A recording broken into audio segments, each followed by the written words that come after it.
qué es la T3 y T4, qué órgano lo produce, o sabrás su nombre o algo de ellas.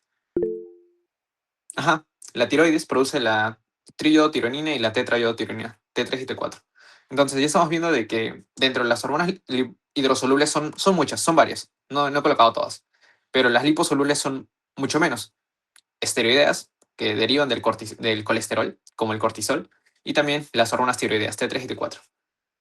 Ahora, estas hormonas se unen a una proteína, a un transportador, por ejemplo, las T3 y T4 a las tiroglobulinas, que los transportan y viajan a través del torrente sanguíneo hacia su órgano diana. El cortisol también actúa a nivel del hígado, actúa a nivel del tejido adiposo, actúa a nivel del músculo, actúa en muchos órganos en sí, pero aquí en este ejemplo hemos visto que el cortisol está yendo al que vendría a ser el hígado. Ahí el cortisol lo que estimula es ya no la glucogénesis, sino la gluconeogénesis. Parece un trabalenguas, pero son algunas funciones que van a ver en bioquímica sobre todo. Glucólisis, glucogénesis, gluconeogénesis. En síntesis, lo que hace el cortisol, una de sus funciones es aumentar los niveles de glucosa a partir de aminoácidos, a partir de carbohidratos. Esa es más o menos la diferencia entre su forma de transportación. Hidrosolubles, liposolubles, lo más relevante. Para que se acuerden, más sencillo, acuérdense estas de aquí. Esteroideas y T3 y T4 son liposolubles. Todas las demás probablemente sean hidrosolubles. Ahora, como les mencioné, las hormonas están en una homeostasis. Hay una regulación de la secreción hormonal. Entonces, algo que sí deben recordar es los ejes de las diferentes hormonas. Aquí va a interactuar lo que vendría a ser el hipotálamo, la hipófisis y en este caso el tejido diana. Bueno, disculpen, un tejido periférico en específico, ya sea tiroides, ya sea glándula suprarrenal, ya sea eh, hígado y demás. En este caso lo que estamos viendo es cómo se va a estimular la liberación de algunas hormonas. Por ejemplo, en el hipotálamo lo que hace es estimular mediante la liberación de algunas hormonas. Por ejemplo, las hormonas liberadoras. La TRH es la hormona liberadora de tirotropina. El hipotálamo produce esa hormona en sus núcleos, en el núcleo paraventricular, y libera, viaja a lo que vendría a ser la hipófisis. La hipófisis tiene dos porciones, pero ahorita estamos viendo más que todo a manera macroscópica, algo general. La cosa es que la TRH estimula la hipófisis y esta hipófisis libera la TSH, la hormona estimuladora de tirotropina. Bueno, es hormona estimuladora de tiroides, disculpen. Esta hormona, la TSH, lo que hace es estimular la tiroides para que produzca, ¿qué hormonas, chicos? T3 y T4, lo que les mencioné. La T3 y la T4. Triiodotironina, tetraiodotironina. Esas hormonas juegan un rol importante en el metabolismo celular. El hecho de que nuestras células tengan un metabolismo basal están relacionados a la T3 y T4. Ahora, existe un mecanismo que se llama feedback negativo o retroalimentación negativa. ¿Qué es lo que hace este feedback o esta retroalimentación? Como visualizamos aquí, el hipotálamo estimula la hipófisis y la hipófisis estimula la tiroides. Y la tiroides produce T3 y T4. Si esta estimulación continúa, los niveles de T3 y T4 van a estar en aumento, van a aumentar drásticamente, van a continuar aumentando, lo que finalmente podría generar algunas complicaciones en la salud. Entonces, aquí entra el feedback negativo o retroalimentación negativa. ¿Qué es lo que nos dice? Que estos ejes que tenemos aquí, que hemos graficado este eje de aquí, se autorregula por sí solo. Por ejemplo, cuando hay una elevación de la hormona periférica, en este caso T3 y T4, esta lo que hace es un feedback negativo en la producción de algunas hormonas superiores, ya sea en la TSH, TRH. Entonces, aquí lo que ocurre es una regulación homeostática. Eh, Aquí tenemos los diferentes niveles, a nivel primario, a nivel secundario, a nivel terciario. Y por ejemplo, la T3 y T4 lo que hace es un feedback negativo a lo que vendría a ser la hipófisis y a nivel de lo que vendría a ser el hipotálamo. Un feedback a nivel secundario y a nivel terciario. De esa forma, el exceso de T3 y T4 genera una disminución en la producción de TRH y también de TSH. Esa es más o menos la forma en la que se regulan los valores normales de las hormonas tiroideas, por ejemplo. También esto se cumple en el eje o en la regulación del cortisol, en lo que vendría a ser también la regulación de la hormona de crecimiento, eh, y diferentes otras hormonas.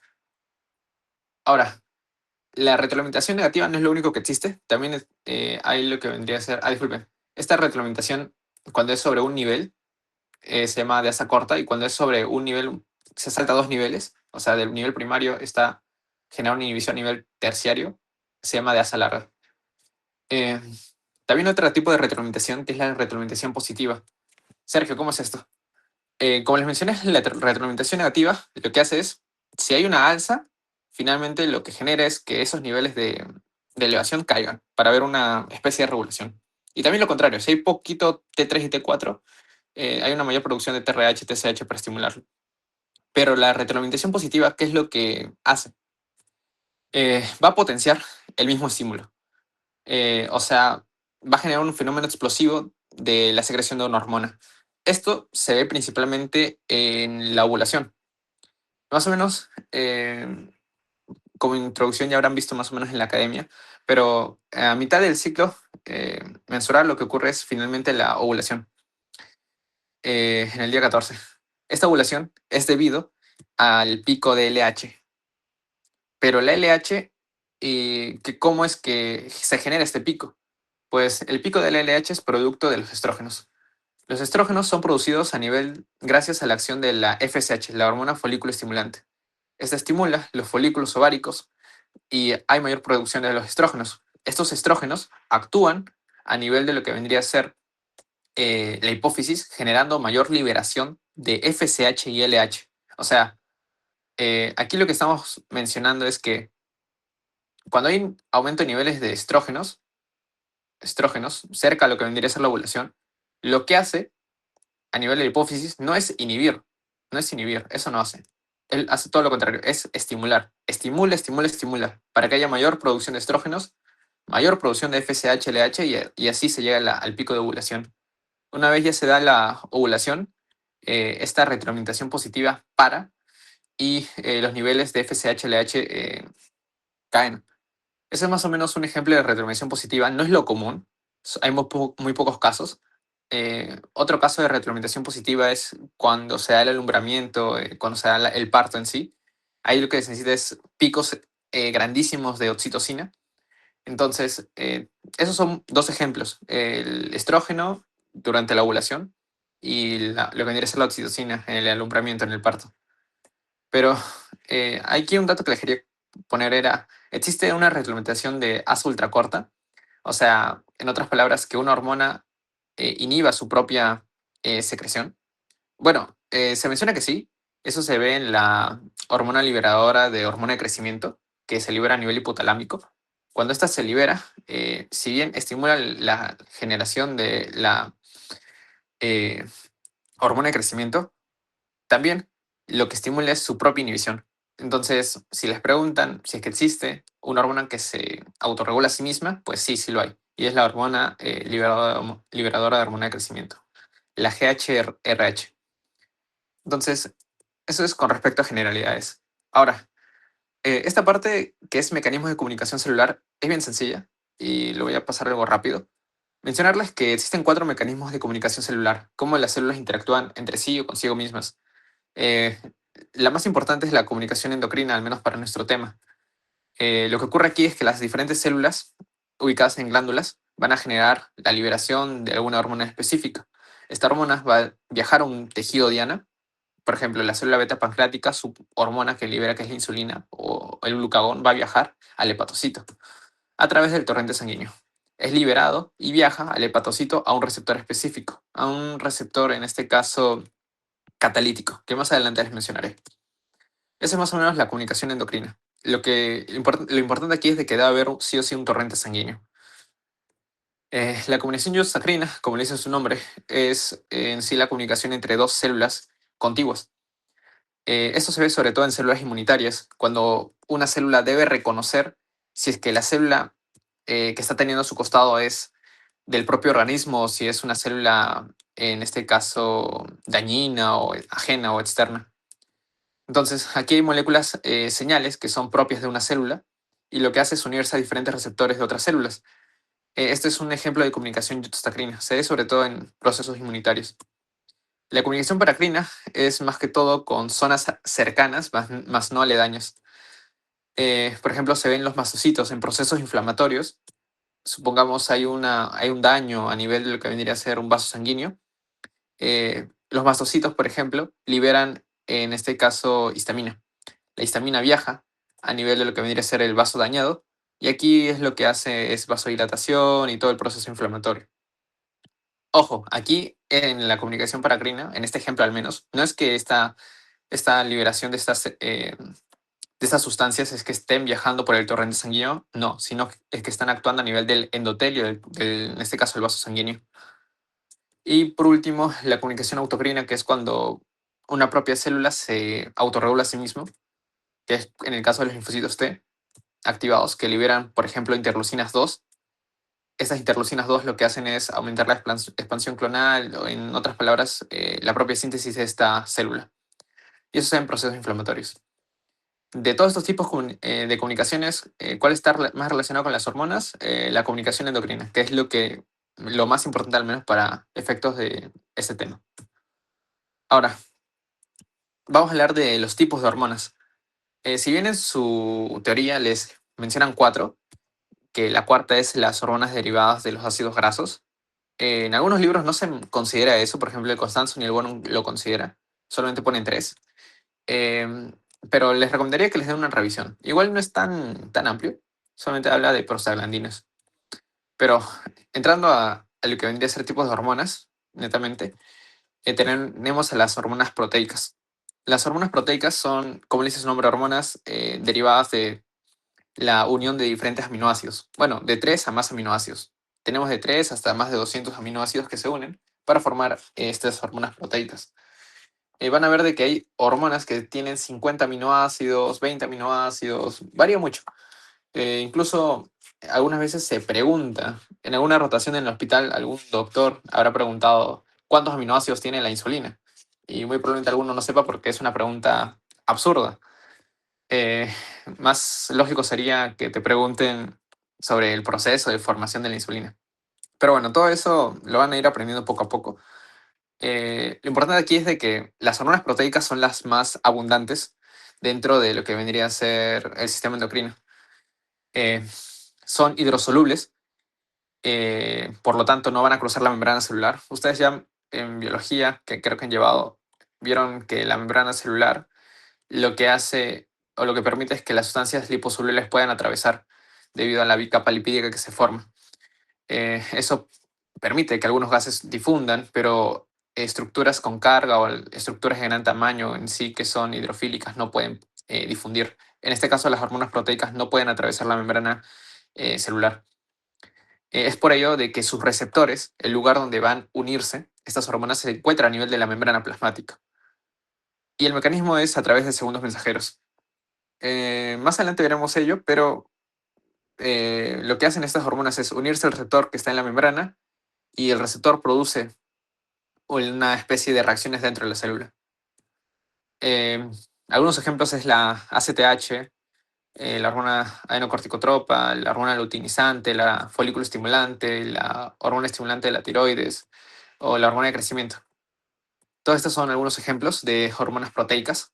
También tenemos aquí a las hormonas producidas por el páncreas, la insulina, el glucagón, que son algunos ejemplos relevantes de hormonas proteicas.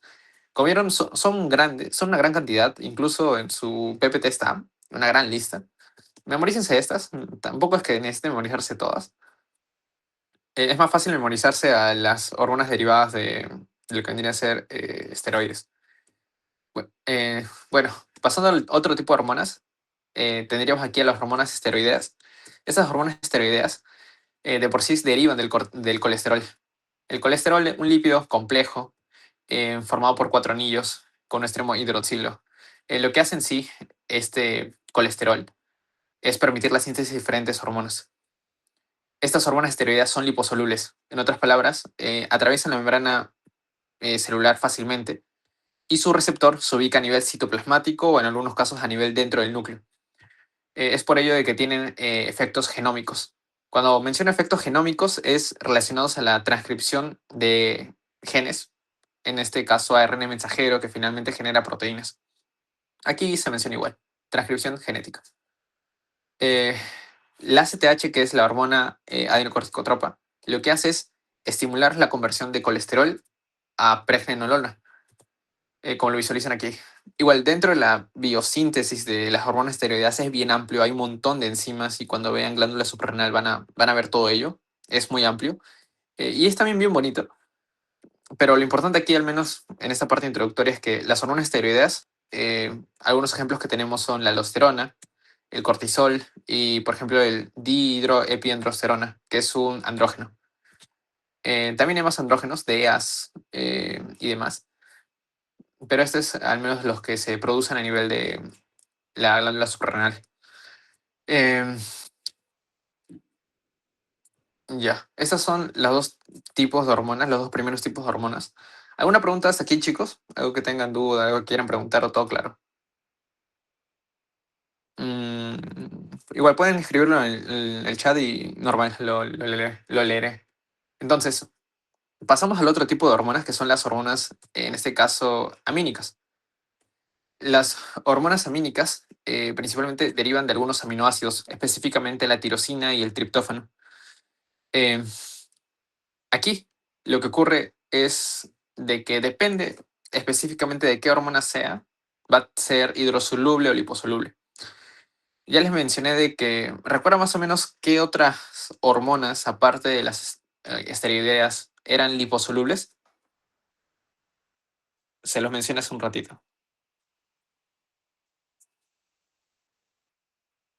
Algunas hormonas liposolubles a las hidrosolubles dan respuesta más rápido. T3 y T4, genial, Stewart. T3 y T4 son las hormonas que también son liposolubles. Luego lo comentar. Bueno, puedo comentarlo ahorita. La diferencia entre las hormonas hidro y liposolubles es también su acción. Bueno, en sí, también el receptor. Las hormonas hidrosolubles, como las hormonas proteicas, lo que hacen es actuar a nivel de las membranas de las células. Se unen a la membrana de las células,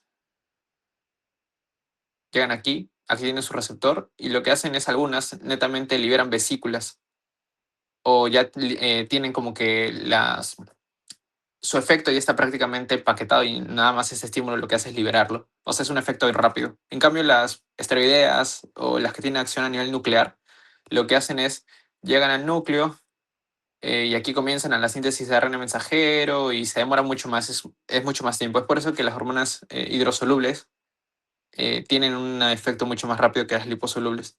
Por eso les hablaba de efecto genómico de las hormonas esteroideas.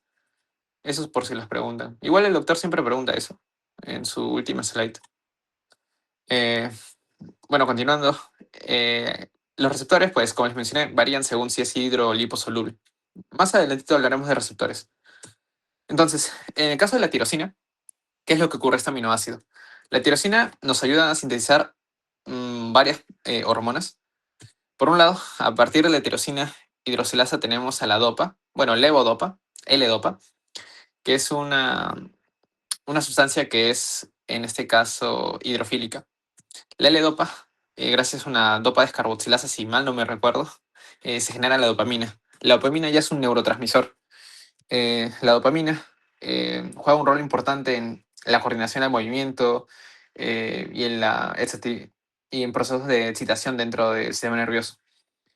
La dopamina también lo que vendría a ser, bueno, se procesa y a partir de esta obtenemos noradrenalina, que es una catecolamina. Tanto dopa como noradrenalina son catecolaminas. Y luego, gracias a la PNMT, que es la feniletanolamina N-metilnaferasa, se da la generación de la adrenalina, que es también otra catecolamina que ya muchas veces han escuchado y les he mencionado más o menos la acción que tiene a nivel del corazón. Entonces, a partir de esa tirosina hemos sintetizado diferentes hormonas: dopamina, noradrenalina y adrenalina. Ya hemos visto de que a partir de este solo aminoácido, a través de diferentes procesos enzimáticos, obtuvimos todo esto. Ahora, quería hacerles una pregunta. En Anato están llevando ahorita neuroendocrino, ¿verdad? Neuro, creo, ¿verdad? ¿O es locomotor? ¿Qué están llevando en Anato? Ah, ya, locomotor. Bueno, entonces ya no les voy a preguntar, entonces vamos a continuar. Entonces, bueno, por otro lado, hay otra vía que es les iba a dar la fija de neuro, pero ya. Otra vía que a partir de la tirosina generamos lo que vendría a ser algunas hormonas relacionadas a la tiroides, o sea, T3, T4. La tirosina, bueno, dentro de la síntesis de hormonas tiroideas es bien complejo, tiene su mundito, que va a ser otra teoría, pero de manera sencilla, hay unas estructuras, unas proteínas llamadas tiroglobulinas, las cuales tienen residuos de tirosina, bastantes residuos de tirosina. Y estos residuos de tirosina, cuando se unen al yodo, lo que hace es producir MIT, que es modo yodo tironina. Eh, el monoyodo tironina es cuando la tirosina se une a lo que se yoda con un solo ion de yodo. Pero también puede unirse a dos iones de yodo y tendríamos al DIT, diiodotironina. Ahora, eh, estas de por sí no son hormonas que tengan un efecto a nivel de alguna célula en específico, pero si las acoplamos, si se da el acoplamiento de estas, por ejemplo, si acoplamos un MIT, una modo iono tironina con un DIT, obtenemos eh, T3, que es la triiodotironina. Y tiene sentido su nombre, se llama T3 porque finalmente tiene tres iones de yodo. Eh, pero también podemos obtener T4. ¿Cómo ustedes creen que podemos obtener T4? ¿Sumando dos MIT con un DIT o dos DIT? ¿Cómo pensarían que podríamos obtener T4? Ajá. Cuando se da el acoplamiento de dos diiodotironina, obtenemos T4. Y estas hormonas, bueno, estos ya son hormonas y tienen un efecto específico. Entonces, a partir de tirosina hemos producido noradrenalina, adrenalina, dopamina, T3 y T4. T3 y T4, como les mencioné, son liposolubles. Atraviesan lo que vendría a ser la célula, llegan al núcleo y ahí tienen un efecto en en la transcripción genética, síntesis de ARN mensajero, síntesis de nuevas proteínas y estas proteínas finalmente tienen un efecto a nivel de la membrana celular o tienen efectos enzimáticos. Luego, el otro aminoácido que genera algunas hormonas es el triptófano. El triptófano va a generar lo que vendría a ser el 5-hidroxitriptófano. Este de aquí luego genera a la serotonina, que ya también es un neurotransmisor. También es una sustancia que se encuentra a nivel de los intestinos delgados. Eh, y también a partir de ese obtenemos N-acetilserotonina. Luego de obtener acetilserotonina, obtenemos finalmente la melatonina, que es una hormona relacionada al sueño. Entonces, a partir del triptófano hemos obtenido serotonina y también melatonina, que son otras hormonas en sí amínicas. Entonces, esas son más o menos los grandes grupos bueno, los grandes tipos de hormonas que hay. Vemos de que las proteicas son hidrosolubles, las esteroideas son liposolubles y las amínicas, pues depende específicamente de cuál sea. Y más o menos esto sería esta parte de tipos de hormonas. En su PPT mencionan derivados de ácidos grasos, hablan de prostaglandinas. Más o menos como datito, la prostaglandina, o sea, cuando ustedes toman un AINE, lo que hace ese AINE, el ibuprofeno, por ejemplo, es inhibir la producción de prostaglandinas. O sea, inhibe a esa sustancia para disminuir la inflamación. Eso como datos se los dejo. Igual denle una leída. No está preguntado, que esto es más preguntado, de hecho. Entonces, no sé si alguno tenga alguna duda respecto a esta slide que les he explicado. ¿O todo claro, chicos? Ya, vamos a continuar. Entonces, ya hablamos de generalidades, un poco de cómo es que se da el feedback positivo, negativo, tipos de hormonas. Ahora vamos a hablar de tipos de receptores. Esto ustedes ya deberían ser capos porque han llevado biología molecular, creo. En mi malla no llevé ese curso, así que recién lo vi más o menos en fisio. Esto de tipos de receptores es importante porque también lo van a ver en farmacología. Cuando vean el mecanismo de acción de algunos fármacos, los receptores es algo que deben aprender. Y también lo van a ver en neuro, cuando vean la parte de sistema vegetativo. Entonces, dentro de los tipos de receptores son una gran cantidad de receptores. Podemos hablar de cuatro. Tenemos receptores ionotrópicos, que como lo dice su nombre, están relacionados a canales iónicos. Estos receptores ionotrópicos lo que permite es el flujo de entrada o de salida de un ion en específico o de hasta más de un ion. Aquí tenemos algunos de estos tipos de receptores. Tenemos, por ejemplo, el receptor nicotínico de la acetilcolina. La acetilcolina es un neurotransmisor que tiene un efecto excitatorio en sí. La acetilcolina tiene varios receptores. Bueno, tiene dos, nicotínicos y muscarínicos. De esos dos receptores, el receptor nicotínico es un receptor ionotrópico. Luego tenemos a la GABA, que es otro neurotransmisor que tiene un efecto en sí inhibitorio. Y tiene tres receptores, GABA A, GABA B y GABA C. De esos tres, GABA A es un receptor ionotrópico. Y luego tenemos a la glicina, que es un neurotransmisor también inhibitorio. Y tiene, bueno, su receptor, que es el receptor a la glicina. No hay mucha ciencia en ello. Como datos, o para que nunca se olviden, eh, bueno, es un poco de neuro, pero es importante que ya lo vayan manejando. Neuro y endo van algo muy de la mano, al menos la parte de receptores. ¿Alguno sabe cuál es el principal neurotransmisor excitatorio del sistema nervioso?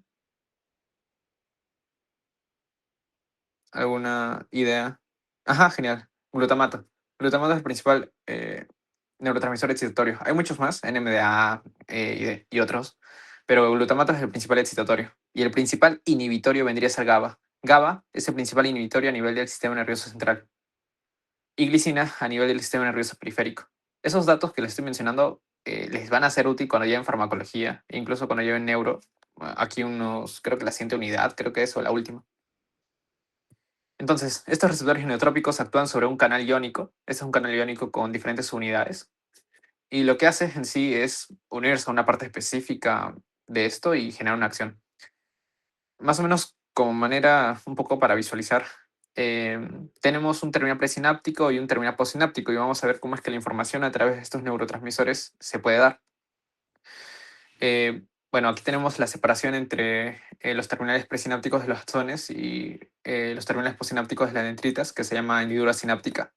Y cuando hay cuando viaja la información a través del axón, hay una despolarización a través de los diferentes canales de sodio del axón. Lo que ocurre es lo siguiente. Bueno, aquí tenemos las vesículas con acetilcolina y aquí tenemos los receptores ionotrópicos, que son canales en este caso, sodio. Y aquí tenemos un canal que es un canal de calcio dependiente de voltaje. Más o menos cuando se da la despolarización de las neuronas, ¿qué es lo que ocurre? Se da una despolarización de todo el axón, la despolarización llega a este canal de calcio dependiente de voltaje. Como depende del voltaje y ha cambiado el potencial de membrana de la célula, se abre. Y lo que genera es de que el calcio que está en el extracelular comienza a ingresar. Cuando ingresa calcio, eso más o menos tratan de fijarlo. Cuando ingresa calcio a la célula, genera una acción. El influjo de calcio dentro de la célula, en este caso de la neurona, genera la exocitosis de estas vesículas con acetilcolina. La acetilcolina viaja y se une a su receptor ionotrópico. Cuando se une al receptor ionotrópico, lo que ocurre es que este receptor se abre y permite el ingreso de un ion, en este caso, el sodio. Se llama ionotrópico porque permite el flujo de iones específicos. Aquí, el sodio. Entonces, ese es más o menos el mecanismo de acción de estos receptores. Eh, Ahora, estos receptores acoplados a proteína G son los más importantes, a los que sí deben prestar atención, porque esto es bien fácil. O sea, toda esta explicación la pude haber omitido y simplemente decir, permite el flujo de iones. Pero aquí en receptores acoplados a proteína G sí es más complejo y sí lo habrán visto en biología molecular. Sí, creo que viene en su sílabo. Pero más o menos para recordar, los receptores acoplados a proteína G son proteínas con 7 dominios en su estructura. Son asimismo proteínas ligadas a GTP, a un nucleótido. Y también estos receptores acoplados a proteína G, como pueden visualizar aquí, este receptor está unido a tres unidades, una unidad alfa, beta, gamma. Antes se decía que las únicas unidades que tenían una actividad en sí era alfa, pero las tres unidades tienen una acción, aparte de ser fijadoras. Ahora, de esas tres unidades, la unidad alfa es la más importante. Dependiendo si la unidad alfa es alfa S, alfa Q, alfa I, el mecanismo de acción dentro de la célula es distinto. Eh, las unidades alfa S y alfa I van por el mismo mecanismo, bueno, van por la misma vía, pero uno es estimulador alfa S es estimulador y alfa I es inhibitorio. Y alfa Q va por otro mecanismo, otra vía. Y al menos estos receptores acoplados a proteína G emplean segundos mensajeros.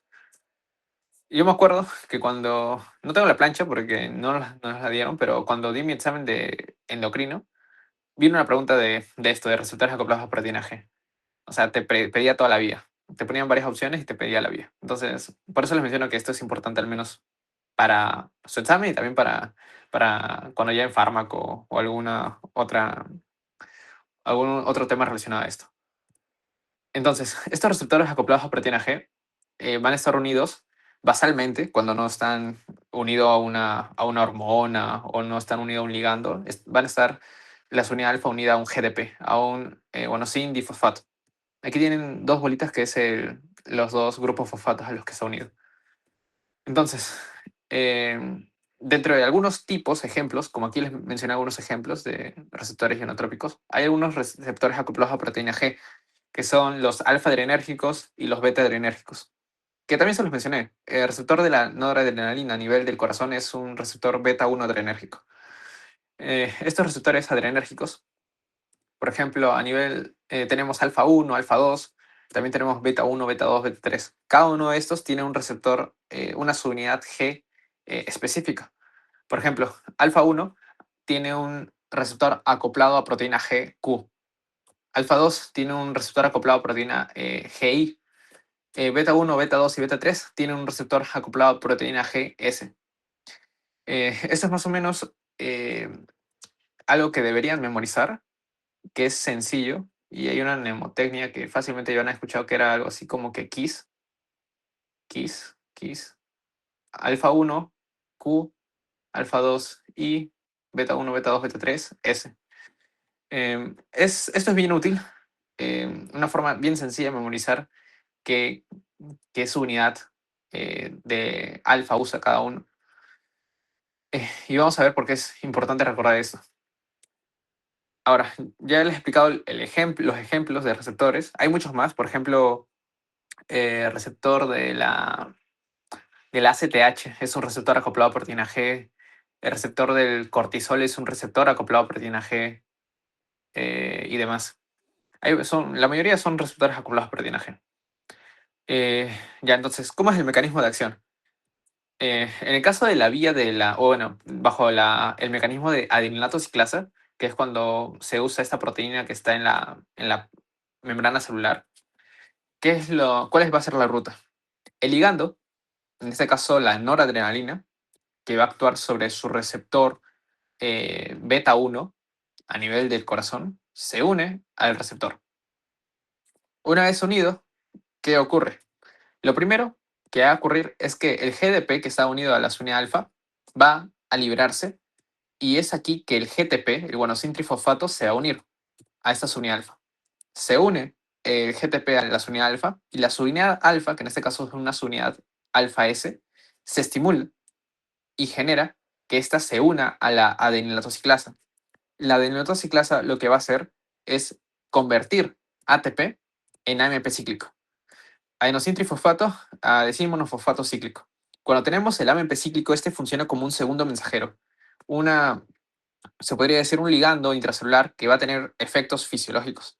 El AMP cíclico lo que hace es estimular a la proteína quinasa A, a la PKA, y esta proteína quinasa A va a fosforilar proteínas, va a activar proteínas dentro de la célula. Fosforila, y esto lleva a efectos fisiológicos. En el caso de, por ejemplo, la noradrenalina dentro del corazón, genera mayor síntesis de lo que vendría a ser sarcómeros y demás dentro de los miocarocitos. Entonces, ese es más o menos el mecanismo de acción de bajo el mecanismo de adeninato ciclasa de las unidades GS, que es estimuladora. La GI, que es inhibitoria, actúa bajo este mecanismo, pero la diferencia es que en vez de aumentar los niveles de AMP cíclico, lo que hace es disminuir los niveles de AMP cíclico. Como disminuye los niveles de AMP cíclico, disminuye la actividad de proteína en quinasa A, hay una menor disminución de fosforilación de proteínas y en consecuencia genera menor actividad o menores efectos fisiológicos. En otras palabras, inhibición. Eso es más o menos tanto GS y GI, cómo actúa. Ahora, el otro mecanismo es bajo inositol trifosfato, que aquí lo que ocurre es lo siguiente: la noradrenalina se une a su receptor. En este caso, la noradrenalina puede actuar, bueno, comentarles que la noradrenalina puede actuar en beta 1, puede actuar en beta 2, puede actuar en alfa 1 y en alfa 2, o sea, puede actuar en los cuatro. Eh, bueno, disculpen, en los tres primeros estoy seguro, en beta 2 sí tengo mis dudas. Creo que la adrenalina es el que actúa en los cuatro, pero lo que les quiero mencionar es de que la noradrenalina puede actuar en varios receptores a la vez. Entonces, la noradrenalina está actuando aquí sobre un receptor. En este caso vamos a asumir de que es alfa 1. Alfa 1 se encuentra a nivel de los vasos sanguíneos. En las arteriolas de los vasos sanguíneos, ahí se encuentran el receptor alfa 1 adrenérgico. Y lo que hace aquí, al menos al unirse en este receptor, es de igual forma. El GDP que está unido a la subunidad alfa se intercambia con el GTP activa la subunidad alfa, y esta subunidad alfa ya no se une a la adeninata ciclasa, se une a la fosfolipasa C. La fosfolipasa C, que es en sí un fosfolípido que se desprendió o que se encuentra principalmente a nivel de membrana celular, lo que hace es generar que el PIP2, el fosfoinositol difosfato, se divida en diacilglicerol y también en inositol trifosfato. El inositol trifosfato, junto con el LAG, por un lado van a estimular la proteína quinasa C. El inositol trifosfato estimula el aumento de los niveles de calcio, y este calcio va a estimular a la proteína quinasa C. Todo esto llevando a fosforilación de proteínas y efectos fisiológicos dentro de la célula. La noradrenalina, en el caso de los vasos sanguíneos, en el cual se encuentra el receptor alfa 1, que es un receptor acoplado a proteína GQ, lo que hace es vasoconstricción. Eh, por ejemplo, un vasito sanguíneo que estaba así, bueno, una arteriola que estaba de Z calibre, cuando la noradrenalina actúa sobre su receptor alfa 1, lo que hace es que el calibre del vaso disminuye. Vasoconstricción. En el corazón, lo que les mencioné era que aumentaba la frecuencia cardíaca y la fuerza de contracción.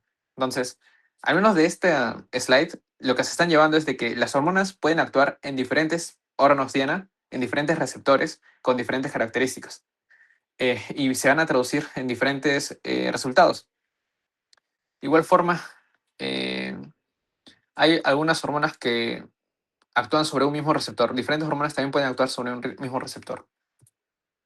Y aquí les dejo una leyenda de qué es lo que significa cada uno, para que no se olviden. Entonces, esa era la parte de receptores acoplados a proteína G. ¿Alguna duda con respecto a esta parte, chicos? Eso de aquí sí es bien importante. Eso sí, traten de memorizarlo. Van a ver que con la práctica se les va a quedar. Y es útil, es útil.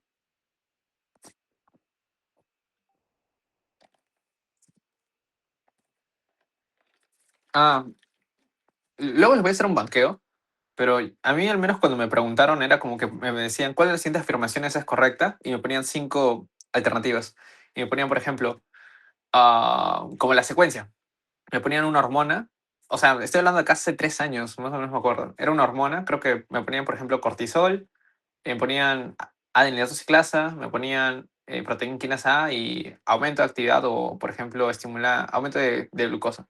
Y luego me ponían, por ejemplo, no sé, tiroides, fosfolipasa C, y así como que la secuencia. Y tú debías decir cuál de todas esas 5 secuencias era la correcta, porque, como les mencioné, las hormonas tiroideas no actúan sobre receptores de membrana, actúan a nivel nuclear. Entonces, realmente, eso que les dije, tiroides, fosfolipasa C, está incorrecto.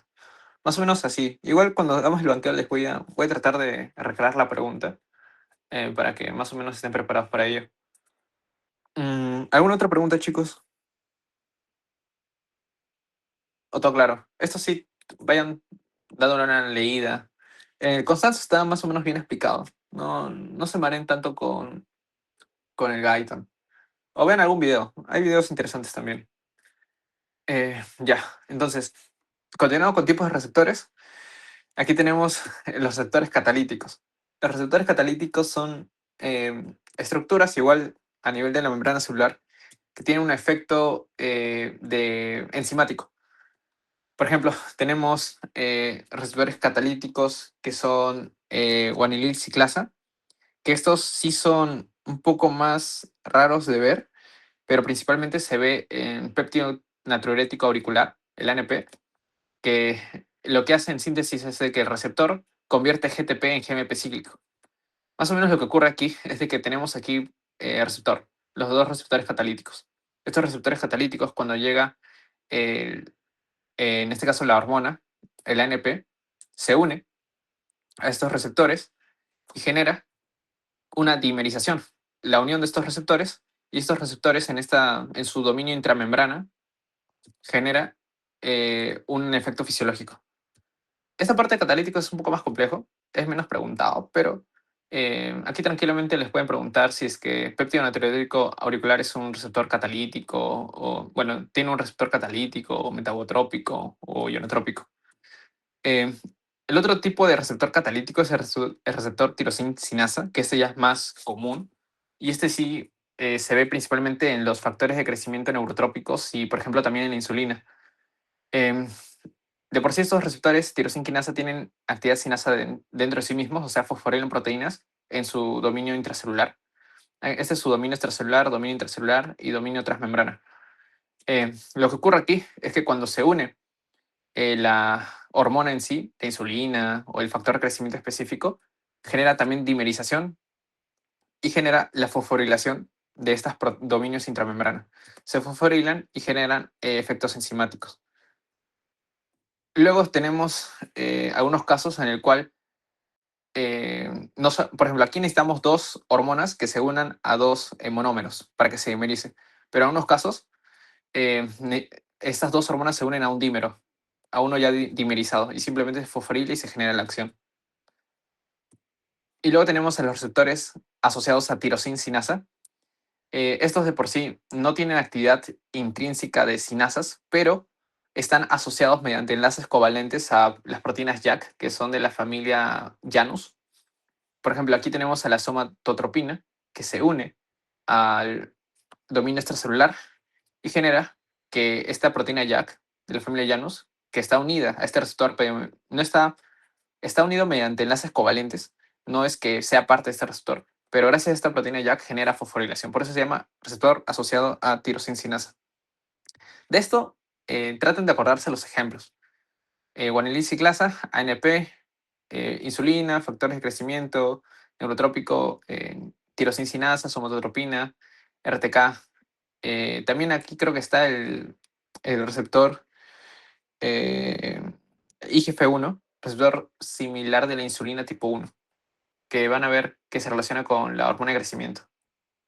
Todos estos lo que hacen es efectos fisiológicos dentro de la célula. Cuando hablo de efectos fisiológicos es este que desencadenan una cascada de acciones dentro de la célula, ya sea aumentar frecuencia cardíaca, ya sea vasoconstricción, ya sea exocitosis de alguna molécula que tengan allí o la producción de alguna otra enzima que genere la estimulación de otra vía. Y luego finalmente tenemos receptores intracelulares. Y aquí ya es un poco más rápido y estos son el caso de, por ejemplo, las hormonas esteroideas y las tiroideas. Estas dos actúan a nivel intracelular. Lo que hacen en sí es que estas hormonas, cortisol, por ejemplo, y la T3, T4, van a ingresar a lo que vendría a ser la célula. Como son liposolubles, difunden a través de la membrana plasmática. Se unen a su receptor citoplasmático en caso sea, o también si es que tiene un receptor nuclear, de frente viaja al núcleo. Y lo que hace es, llega al núcleo y al DNA genera transcripción de este DNA y obtenemos un ARN mensajero. Este ARN mensajero viaja y lo que hace a nivel de los ribosomas es la traducción y genera síntesis de proteínas. Todo este proceso demora más. Es por eso que cuando me preguntaron si es que las hormonas hidrosolubles o liposolubles, ¿cuál tiene un efecto más rápido? En este caso son las hidrosolubles, porque simplemente se unen a su receptor en la membrana celular y desencadenan el efecto fisiológico un poco más rápido. Mientras que las intracelulares deben sintetizar todas las proteínas de nuevo, o sea, demora mucho más. Esa es la diferencia entre uno y otro.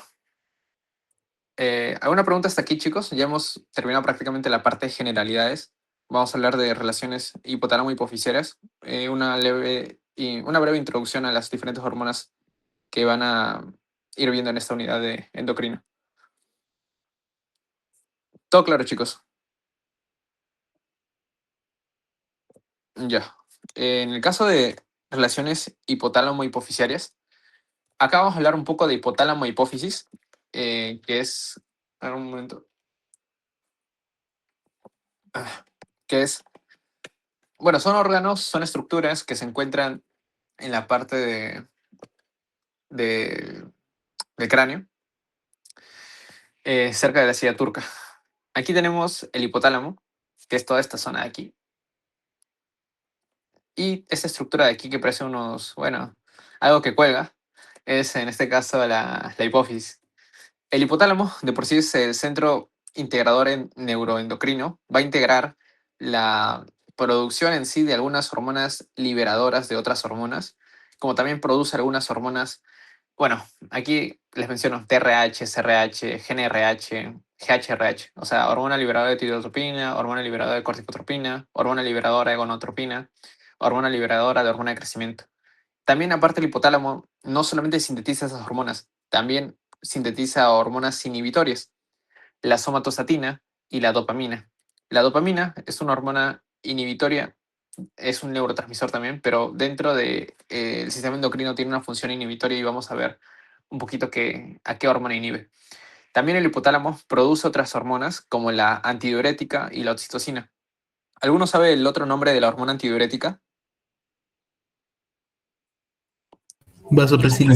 Ajá, genial, vasopresina. Y vamos a ver por qué recordar ese nombre es relativamente importante. Ya. Dentro del hipotálamo existen núcleos. El hipotálamo tiene diferentes núcleos: supraóptico, paraventricular, supraquiasmático, preóptico y demás. Tiene un montón de núcleos. En anatomía van a aprenderlo, eh, y van a ver que cada núcleo tiene diferente función, pero al menos para endocrino, esta parte, memoricen. Les voy a decir algunos núcleos que deben memorizar en la siguiente slide.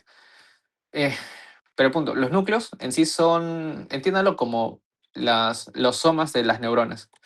Aquí tengo una neurona y cuando hablo de núcleos, hablo de conjunto de somas, varios somas agrupados, varios somas. Un grupo de somas hace lo que vendría a ser un núcleo.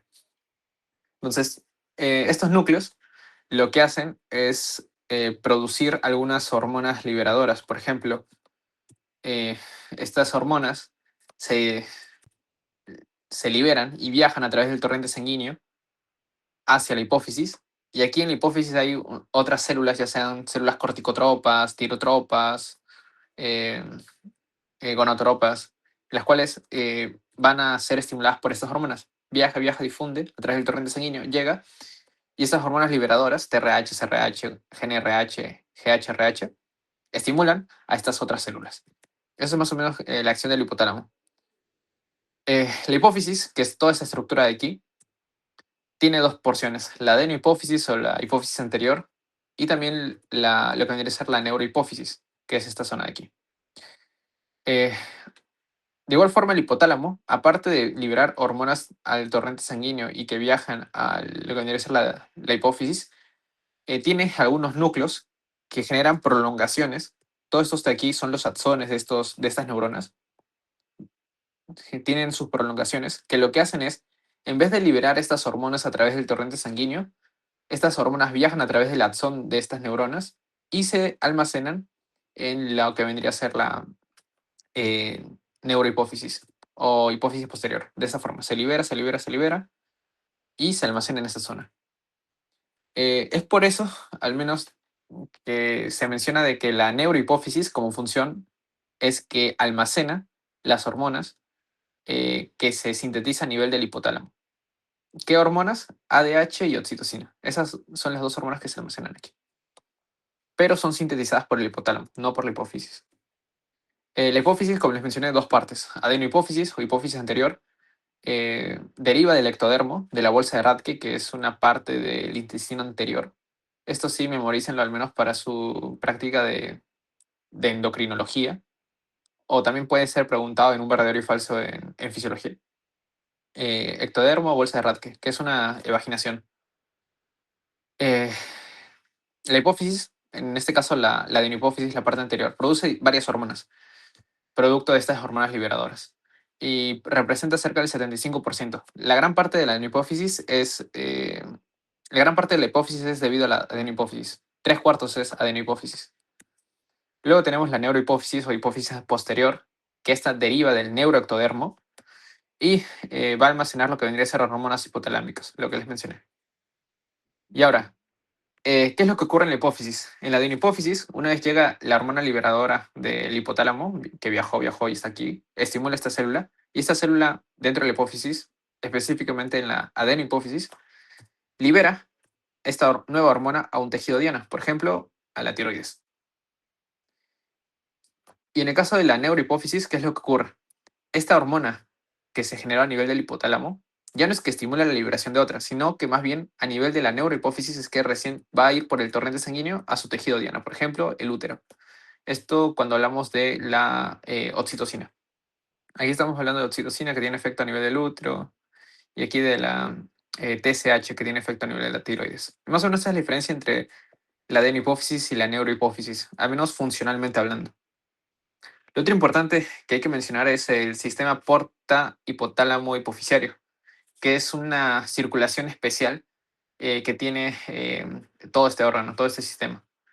Este sistema porta, también hay otro sistema porta a nivel hepático, sistema porta hepático, pero lo que permite es que va a conectar el hipotálamo y la adenohipófisis sin que haya una interconexión con la circulación sistémica.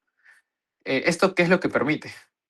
Ayuda a que la liberación de las hormonas hipotalámicas sean mucho más rápidas y en grandes cantidades a nivel de lo que vendría a ser la hipófisis. También lo que ayuda es de que estas hormonas liberadas por el hipotálamo ya no se vayan a la circulación sistémica y netamente tengan efectos a nivel de la hipófisis.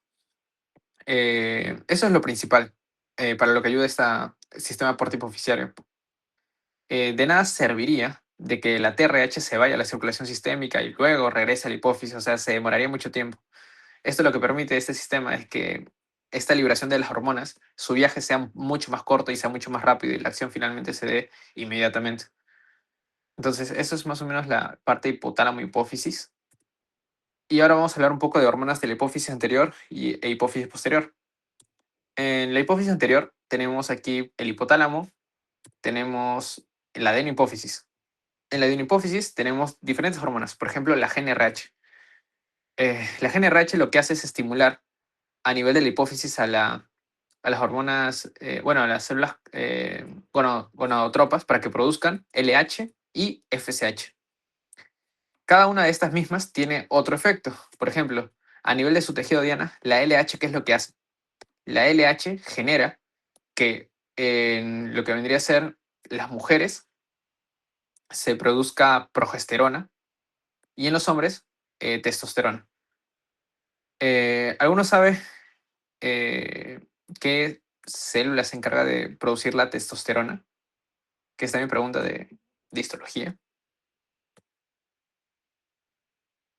¿Alguno tiene una idea?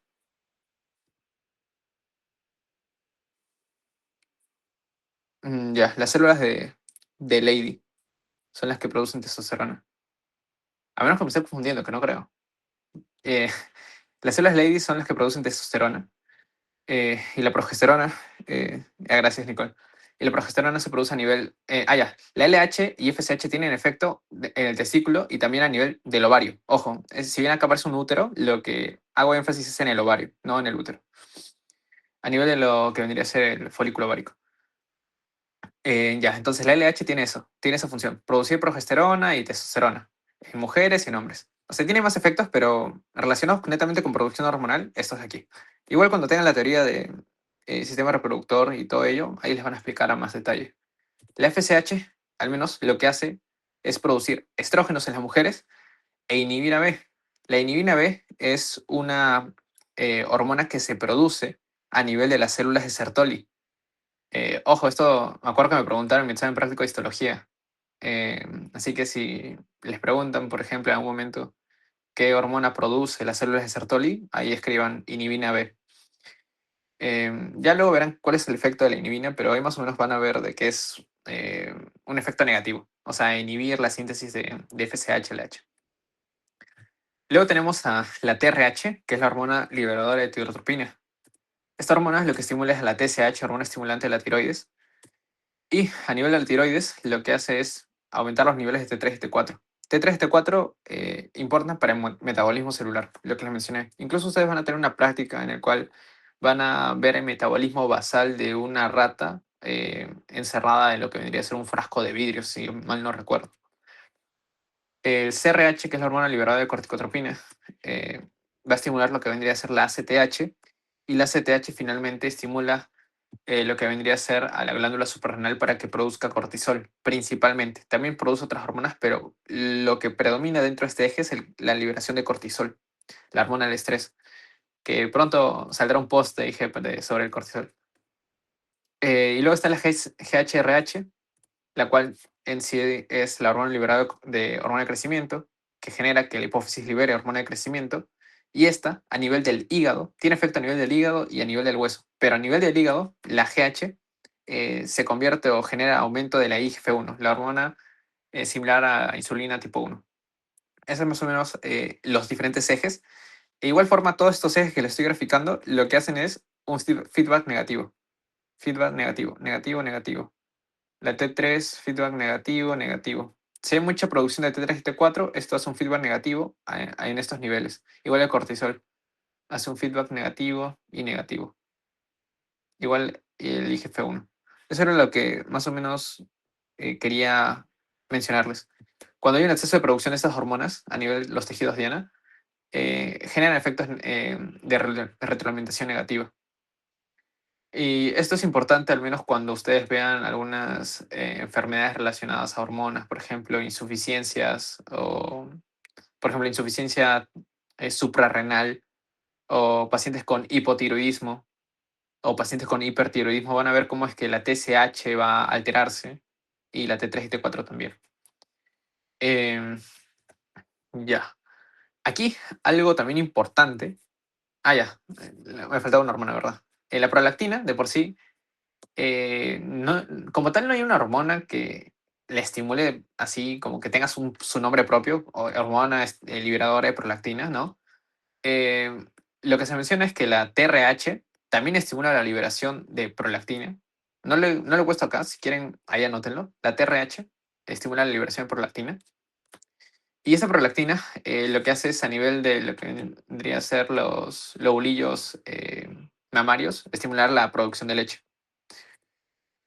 Pero aparte, hay una hormona que es, bueno, el factor inhibitorio de prolactina, el PIF, que lo que hace, o bueno, se produce por el hipotálamo y lo que hace es inhibir la producción de prolactina.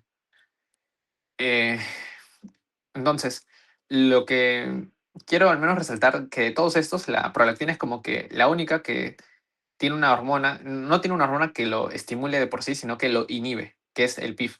El PIF también se le conoce como dopamina. Dopamina. La dopamina lo que hace es inhibir la producción de prolactina. Eh, entonces, más o menos, para sacarle un poco de aplicación clínica, supongamos que yo tengo una lesión a nivel de la hipófisis. Bueno, una lesión a nivel hipotalámica, ¿vale? Tengo un daño a nivel hipotalámico, se daña toda esta zona, se daña el sistema porta e hipotálamo hipoficiario. Eh, ¿Qué hormona? ¿Cuál de todas estas hormonas de aquí estaría disminuida? ¿Cuál de todas esas hormonas se disminuiría? La LH, la FSH, TSH, STH, GH, prolactina. ¿Cuál de todas? O todas, o algunas no, algunas sí.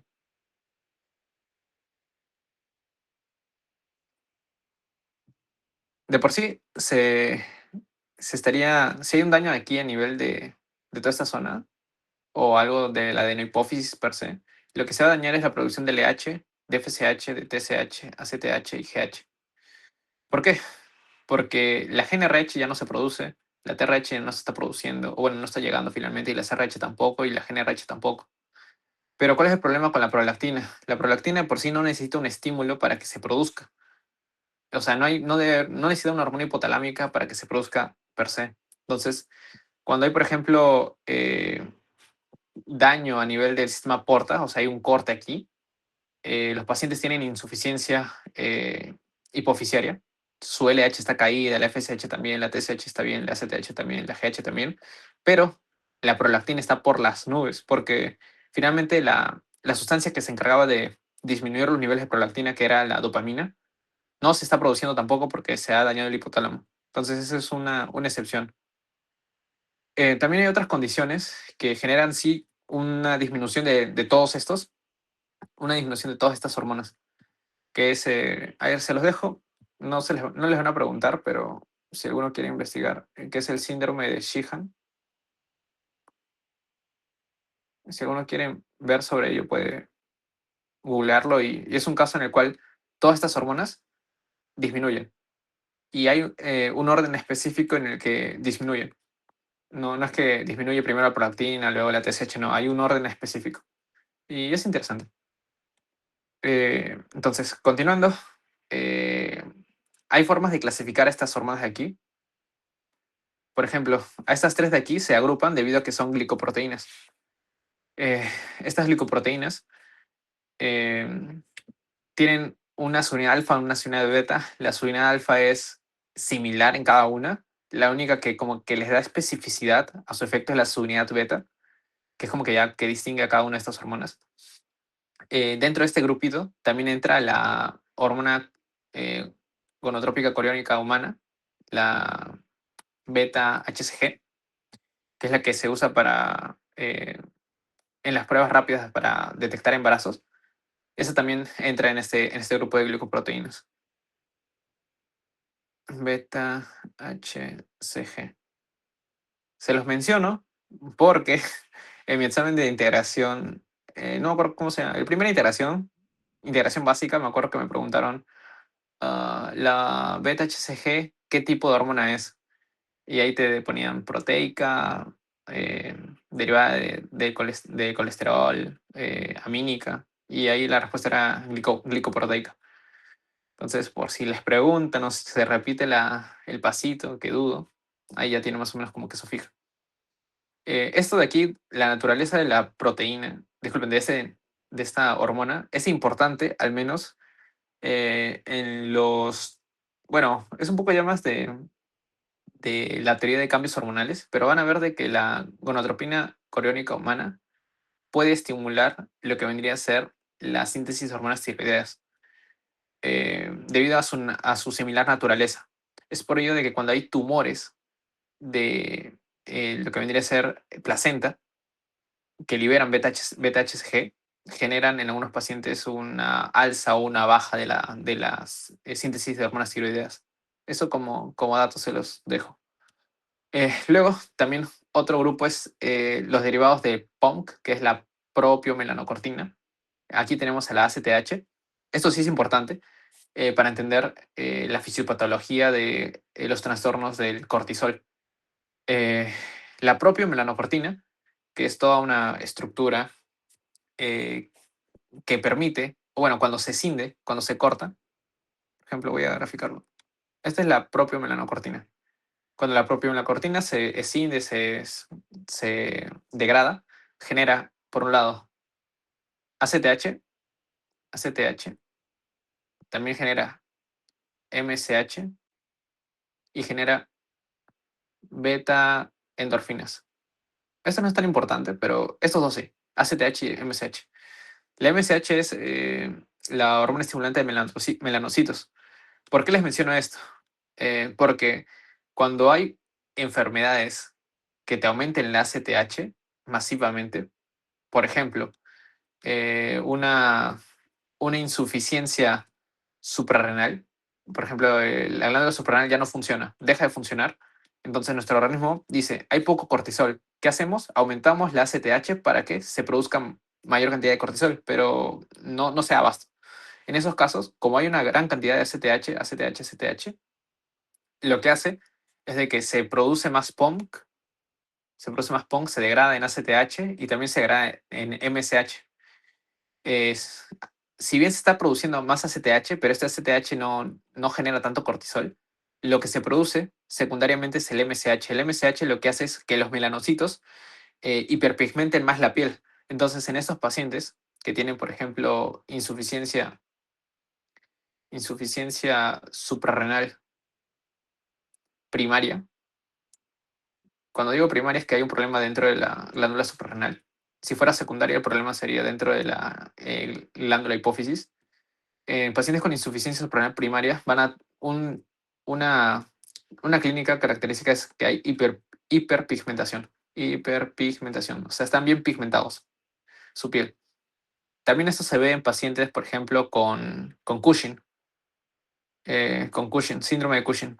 Por ejemplo, un paciente que tiene un tumor hipofisiario que produce grandes cantidades de ACTH, que finalmente genera una elevación del cortisol, te lleva a mayor producción de MSH e hiperpigmentación. Esas son aplicaciones clínicas que tienen estos, que el doctor les va a mencionar también. Y, y ya saben más o menos por qué se da hiperpigmentación en esos pacientes. ¿Por qué en un paciente con enfermedad de Cushing tiene hiperpigmentación? ¿O por qué un paciente con una enfermedad de Addison primaria tiene también hiperpigmentación? Es debido a que la POMC, la propia melanocortina, se degrada en ACTH y en MSH. Y el otro grupo que son más que todo los similares a la GH, que es debido a que el receptor en el cual van a actuar son muy similares. O sea, la GH y la prolactina actúan sobre receptores asociados disculpen, receptores catalíticos. En este caso, eh, los receptores de tirosinquinasa. No los asociados, sino los receptores tirosinquinasa, RTK. Es más que todo la diferenciación en estos tres grandes grupos que se da. Les recomiendo que estos sí se acuerden, que el ACTH deriva de la POMC, de la pro-opio melanocortina. Ahora, las hormonas de la hipófisis posterior, aquí ya lo que tenemos son, bueno, debemos recordar de que estas hormonas que se almacenan en la hipófisis posterior se producen a nivel de los núcleos supraóptico y paraventricular. Eh, a nivel de hipófisis, ¿qué es lo que ocurre? En la neurohipófisis se van a almacenar, por un lado, ADH, hormona antidiurética, también llamada vasopresina. El principal núcleo que se encarga de producir ADH es el núcleo supraóptico. Y el núcleo paraventricular lo que principalmente produce es oxitocina. Sin embargo, ambos producen ambas hormonas. El paraventricular produce ADH y oxitocina, pero en mayor cantidad de oxitocina. Y caso contrario, el supraóptico. Supraóptico, mayor cantidad de ADH, pero también produce pocas cantidades de oxitocina. El tejido de en sí de la antidiurética es lo que vendría a ser los riñones. ¿Alguno sabe en qué otro tejido actúa la hormona antidiurética o en qué otra estructura? ¿Alguna idea, chicos?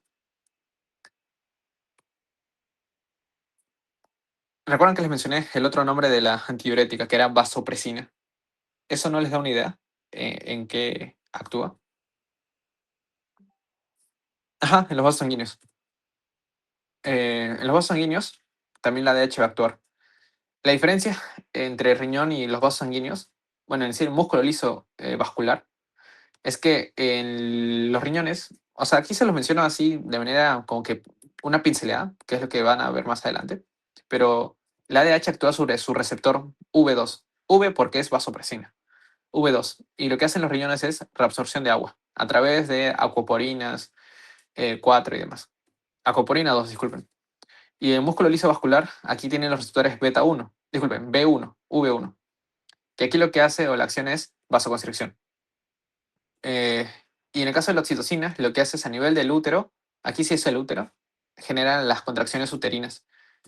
Mientras que lo que vendría a ser las mamas genera la expulsión de la leche, la eyección. El principal estímulo para la producción de ADH es finalmente un aumento de la osmolaridad plasmática.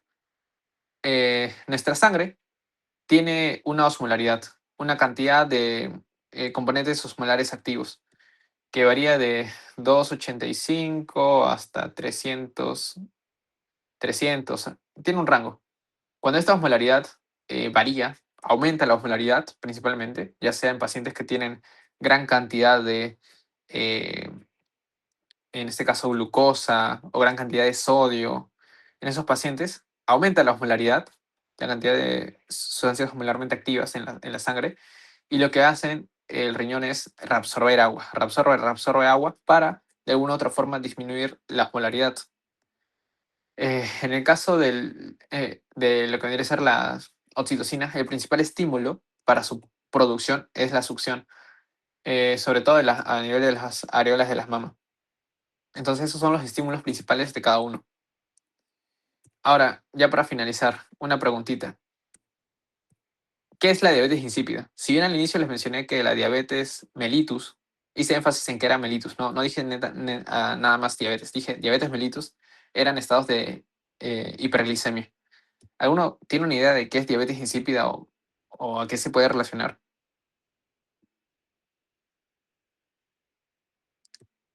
¿Alguna noción, algo que hayan escuchado? Cualquier idea está bien. ¿Retención de líquido? Ya. ¿No retención de agua? Ya. Va con el agua. En otras palabras, va con la antidiurética. Eso. En la diabetes insípida, recuerden que diabetes mellitus, diabetes es miccionar bastante. O sea, hay diuresis. Diabetes es diuresis. Una persona que orina bastante. Diabetes mellitus porque la orina es usualmente dulce. Eso más que todo describían los griegos de que cuando orinaban como que las hormigas se acercaban a su orina. Y cuando lo probaban la orina era dulce. Por eso le dieron el nombre de diabetes mellitus. Y diabetes insípida es porque el paciente orina bastante, pero la orina es bien acuosa, bien líquida, no sabe nada. Por eso se dice diabetes insípida.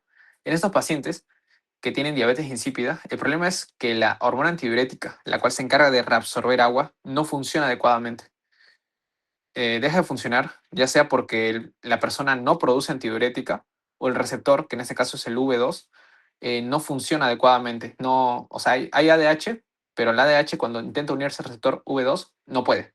Entonces, o el problema es que no hay producción o que el receptor no detecta a la hormona.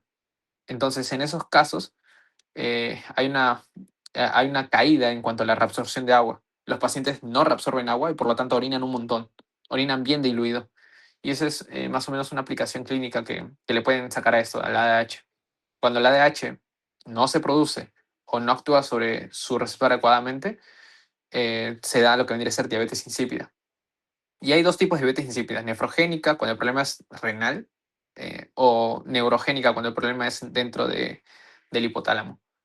De igual forma, cuando, caso contrario, supongamos de que tenemos un paciente que tiene grandes cantidades de ADH, grandes cantidades, un montón de ADH, eso se llama SIHAT, SIHAT, síndrome de secreción inadecuada de hormona antidiurética, que es lo contrario. El paciente en este caso ya no es que orine mucho, sino orina poco y retiene principalmente líquidos, que es lo que más o menos mencionó Nicole. Entonces, van a ver de que, al menos en esta unidad de endocrino, hay un montón de aplicaciones clínicas, muchas enfermedades. Incluso el Constanzo como que les menciona fisiopatología o les pone una que otra aplicación clínica de todo lo que van a ver. Entonces, esto sería principalmente el primer repaso.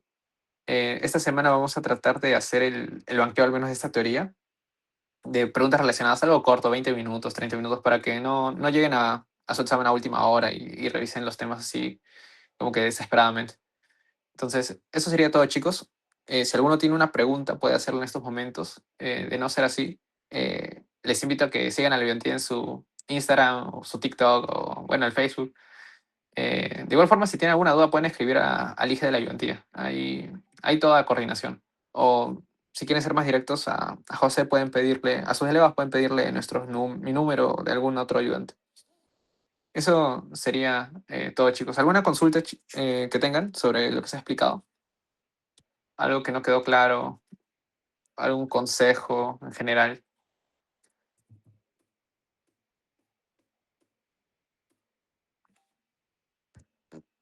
Mm, listo. Listo, chicos. Eso sería todo. Muchas gracias por su presencia. Ya nos estaríamos viendo en otra ocasión. Eh, y, y un saludo a todos.